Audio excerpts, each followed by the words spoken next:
verse on the Jester for Jesus website for today is from Matthew chapter 4 and verse 4.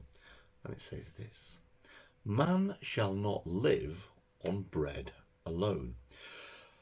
These are the words that Jesus used to Satan when Satan was tempting Jesus in the desert at the start of his earthly ministry.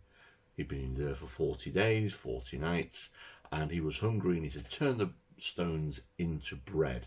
And Jesus replied with these words that are actually taken from Deuteronomy chapter 8 and verse 13 as we know it today.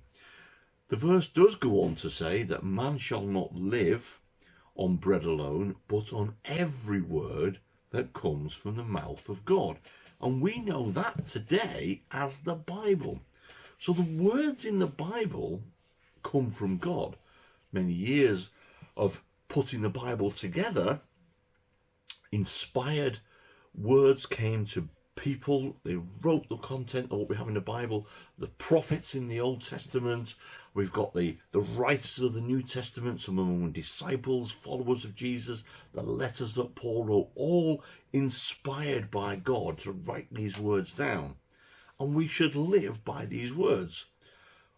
When it says not live by bread alone, but by every word, doesn't mean we say we've got to eat what we've got in the Bible. But what we should do, as bread feeds us as human beings and keeps us alive, and the verse in Deuteronomy is referring to the bread that God gave the people in the desert that kept them alive for 40 years.